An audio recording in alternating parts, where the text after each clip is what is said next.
ദൈവത്തിന്റെ അതിപരിശുദ്ധമായ നാമം വാഴ്ത്തപ്പെടുമാറാകട്ടെ.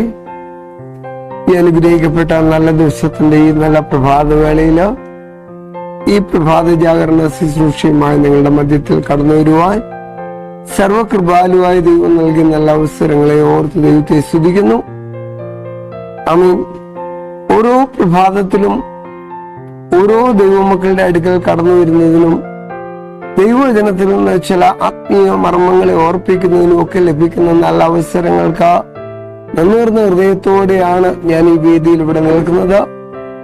ചില സമയങ്ങൾ, ചില ശുശ്രൂഷകൾ നടപടിയായി ചെയ്തെടുക്കുവാൻ കഴിയാതെ ചില സാങ്കേതിക തടസ്സങ്ങളും മറ്റുള്ള പ്രയാസങ്ങളും ബുദ്ധിമുട്ടുകളും ഒക്കെ നേരിടുന്ന ഒരു കാലഘട്ടമാണ്. എങ്കിലും ഈ ആത്മീയ ശുശ്രൂഷ ഒരു ആത്മീയ ജീവിതത്തില് അനുഗ്രഹമായി തീരുമെന്ന് ഞങ്ങൾ വിശ്വസിക്കുന്നു. ദൂരത്തും ചേർത്തുമായി ഞങ്ങളെ ശ്രവിക്കുന്ന ഏവർക്കും ധന്യനായ യേശു ക്രിസ്തുവിന്റെ നിസ്തുല്യ നാമത്തെങ്കിൽ ഞങ്ങളുടെ സ്നേഹവന്ദനങ്ങളെ ആമുഖമായി അറിയിക്കട്ടെ. ഇന്ന് നമുക്ക് ചിന്തിക്കുവാനായിട്ടുള്ളത് ഒരു അവശ്യ ജീവരേഖ. അതിന്റെ വാക്യം നമുക്ക് നൽകിയിരിക്കുന്നത്: ഇങ്ങനെ പ്രാർത്ഥിച്ചപ്പോൾ അവർ കൂടിയിരുന്ന സ്ഥലം കുലുങ്ങി, എല്ലാവരും പരിശുദ്ധാത്മാവ് നിറഞ്ഞവരായി ദൈവവചനം ധൈര്യത്തോടെ പ്രസ്താവിച്ചു. അപ്പോസ്തല പ്രവൃത്തി 4:31. ഈ സാഹചര്യം നമുക്കറിയാം. ഇങ്ങനെ എല്ലാവരും ഒരുമിച്ച് കൂടി പ്രാർത്ഥിച്ചപ്പോൾ പറയുന്നത് അവർ കൂടിയിരുന്ന സ്ഥലം കുലുങ്ങി, പരിശുദ്ധാത്മാവ് നിറഞ്ഞവരായി ദൈവവചനം ധൈര്യത്തോടെ പ്രസ്താവിച്ചു. ഇവിടെ നമ്മൾ മനസ്സിലാക്കേണ്ട വലിയൊരു യാഥാർത്ഥ്യം എന്ന് പറയുന്നത്, യോവേൽ പ്രവാചകൻ തന്റെ ലേഖനത്തിലൂടെ നമ്മളെ ഉത്ബോധിപ്പിക്കുന്നതായ ഒരു തിരുവചനം ഇത്തരണത്തിൽ ഓർപ്പിക്കുകയാണ്. ഒരു ഉപവാസ ദിവസം നിയമിപ്പീൻ, മൂപ്പന്മാരെ കൂട്ടിവരുത്തുവീൻ, ശിശുക്കളുടെയും മുലകുടിക്കുന്നവരുടെയും വായിൽ ബലം നിയമിപ്പീൻ. ആമീൻ. ഒരു പ്രത്യേകമായ സാഹചര്യത്തിന്റെ നടുവിൽ എത്തി നിൽക്കുമ്പോൾ യോവേൽ പ്രവാചകന് വിളിച്ചു പറയുവാനായിട്ടുള്ളത് ഒരു ഉപവാസ ദിവസം നിയമിപ്പീനെന്നാണ്.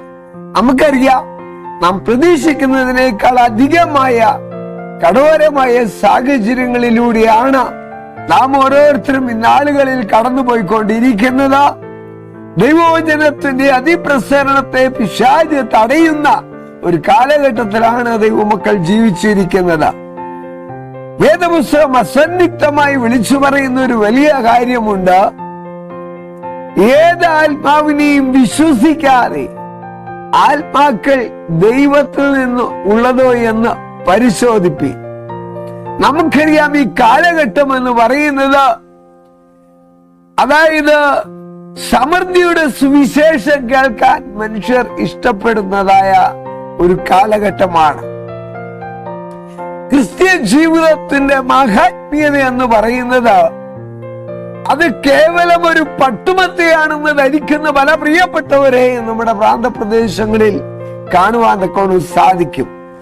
എന്നാൽ ക്രിസ്ത്യൻ ജീവിതത്തിന്റെ മനോഹാരിത എന്ന് പറയുന്നത് അതൊരു സഹനത്തിന്റെ മാർഗമാണെന്ന് തിരിച്ചറിഞ്ഞ ദൈവമക്കൾ ആ സഹനത്തിന്റെ മാർഗം കാണുമ്പോൾ ക്ഷമയോടെ അതിലൂടെ കടന്നു പോകുവാൻ, അതിനെ തരണം ചെയ്യുവാൻ തയ്യാറാകുന്നതായി കാണുവാൻ സാധിക്കും. ഇവിടെ പറയുന്നത്, ഒരു മനുഷ്യന്റെ പൊക്കിൽ കൊടി, ഒരു കുഞ്ഞിന്റെ ജനനത്തിന് മുൻപുള്ള ജീവനാളം ഏകദേശം 24 ഇഞ്ചിനടുത്ത് നീളമുണ്ടെന്ന് അളക്കാൻ കഴിയും. ഈ അത്ഭുത അവയവത്തിൽ 3 രക്തക്കുഴലുകൾ അടങ്ങിയിരിക്കുന്നു. 2 പാഴ്വസ്തുക്കളെ പുറത്തേക്ക് കൊണ്ടുപോകാനും 1 അവസാന 3 മാസത്തിൽ ഓരോ മിനിറ്റിലും ഓക്സിജനും പോഷകങ്ങളും അടങ്ങിയ അരക്കുപ്പി ശുദ്ധരക്തം കുഞ്ഞിന് നൽകുന്നതിനും ഭ്രൂണങ്ങളുടെ ചലനം കാരണം അനേകം കുഞ്ഞുങ്ങൾ പൊക്കിൽ കൊടി കഴുത്തിൽ ചുറ്റി ജനിക്കുന്നു. ഏകദേശം 1% കുഞ്ഞുങ്ങൾ ചരടിൽ ഒരു യഥാർത്ഥ കെട്ടുമായാണ് ജനിക്കുന്നത്. നന്ദി. പൊക്കിൽ കൊടിയുടെ അന്തർനിർമ്മിത സുരക്ഷാ സവിശേഷതകൾ കാരണം ഇങ്ങനെ ജനിക്കുന്ന കുട്ടികളിൽ അപൂർവമായ പ്രശ്നങ്ങൾ സൃഷ്ടിക്കുന്നുള്ളൂ. ക്രിസ്ത്യാനികളെ സംബന്ധിച്ചിടത്തോളം പരിശുദ്ധാത്മാവ് ഒരു ജീവനാഡിയാണ്. അവിടുന്നില്ലാതെ നമുക്ക് അതിജീവിക്കാൻ കഴിയുകയില്ല. കാരണം എന്നെ പിരിഞ്ഞ് നിങ്ങൾക്ക് ഒന്നും ചെയ്യുവാൻ കഴിയുകയില്ല. യോഹന്നാന്റെ സുവിശേഷം 15-ാം അധ്യായം 5-ാം വാക്യം. വെള്ളത്താലും ആത്മാവിനാലും ജനിച്ചില്ല എങ്കിൽ ദൈവരാജ്യത്തിൽ കടപ്പാൻ ആർക്കും കഴിയുകയില്ല. യോഹന്നാന്റെ സുവിശേഷം 3:5 എന്ന് യേശു പഠിപ്പിച്ചു. എങ്കിലും വിശ്വാസികൾ എന്ന നിലയിൽ നീതീകരണത്തിനപ്പുറം ചെന്ന ദൈവാത്മാവിന്റെ പൂർണ്ണതയെ നമ്മുടെ ജീവിതത്തിലേക്ക് സ്വീകരിക്കുകയും വേണം. അങ്ങനെ നമുക്ക് ക്രിസ്ത്യാനികളായി വളരാൻ കഴിയും.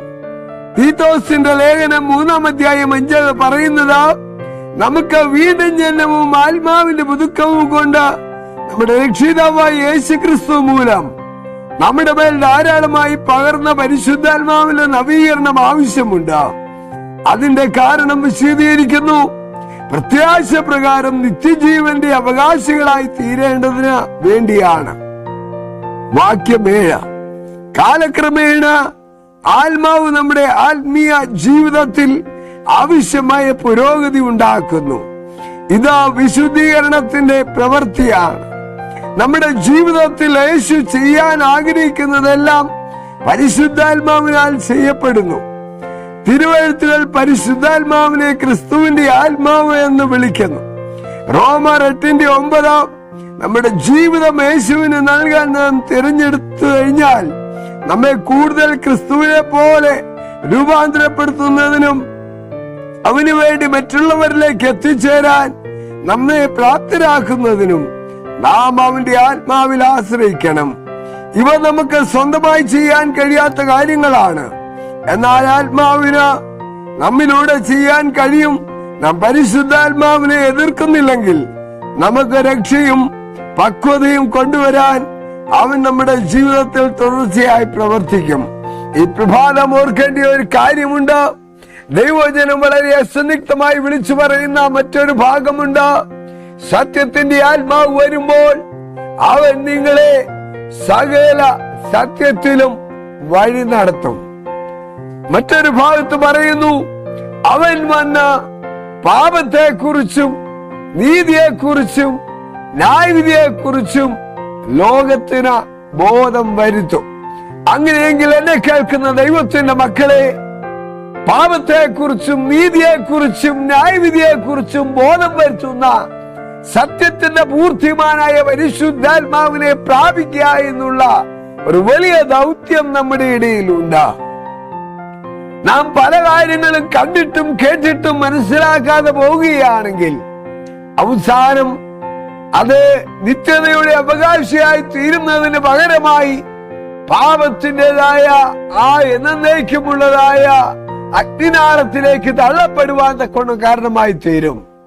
പരിശുദ്ധാത്മാവിനെ പ്രാപിച്ച് പരിശുദ്ധാത്മാവിന്റെ ആലോചനയ്ക്ക് വിധേയപ്പെട്ട് പരിശുദ്ധാത്മാവിന് പ്രയോജനമുള്ള മാനപാത്രങ്ങളായി നാം ജീവിക്കുന്നുവെങ്കിൽ ദൈവം നമ്മെ മാനിക്കുവാൻ ഇടയായി തീരും.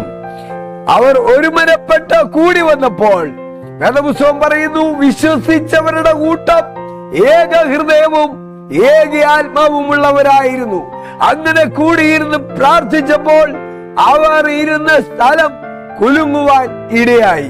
അങ്ങനെയെങ്കിൽ ഇന്നാളുകളിൽ നമ്മുടെ ഭിന്നതകളെ മാറ്റി, നമ്മുടെ കലുഷിതകളെ മാറ്റി, നമ്മുടെ പോരായ്മകളെ മാറ്റി ഏകോദര സഹോദരങ്ങളെ പോലെ നിത്യതയെ ലാക്കാക്കിക്കൊണ്ട് ദൈവത്തിന്റെ മക്കൾ എന്ന നിലയിൽ ഓടുവാനും പ്രവർത്തിക്കുവാനും പ്രയത്നിക്കുവാനും ദൈവത്തിന്റെ ആത്മാവ് നമ്മെ സഹായിക്കട്ടെ.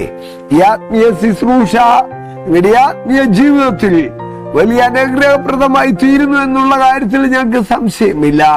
ദൂരത്തും ചാരത്തുമായി ഞങ്ങളെ വിളിച്ച ആമേൻ നിങ്ങളുടെ പ്രാർത്ഥനാ വിഷയങ്ങൾ ഞങ്ങളെ അറിയിക്കുന്നതിൽ അതിയായി സന്തോഷമുണ്ട്.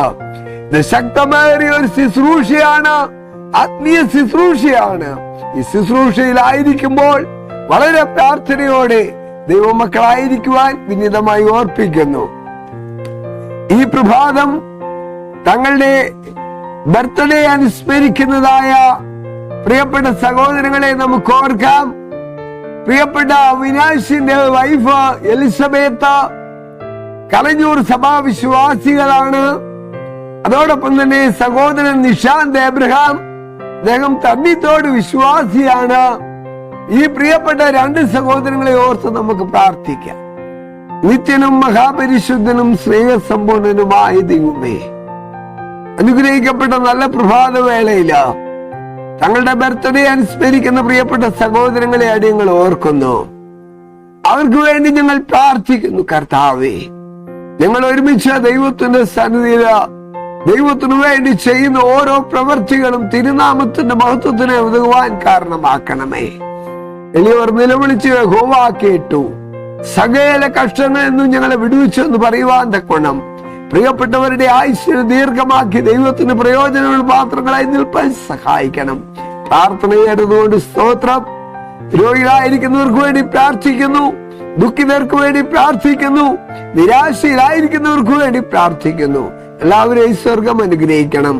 യേശു ക്രിസ്തുവിന്റെ വലിയേറിയ നാമത്തില് ഏറ്റവും താഴ്മേടികൾ അപേക്ഷിക്കുമ്പോൾ കരുണയുള്ള ദൈവമേ, കൃപയുടെ യാചനകൾക്ക് മാറാകണമേ. ആമേൻ. ഈ പ്രഭാതവേളയില് ദൂരസഞ്ചാരത്തുമായി ഞങ്ങളെ ശ്രമിച്ച എല്ലാവരെയും ദൈവം അനുഗ്രഹിക്കട്ടെ.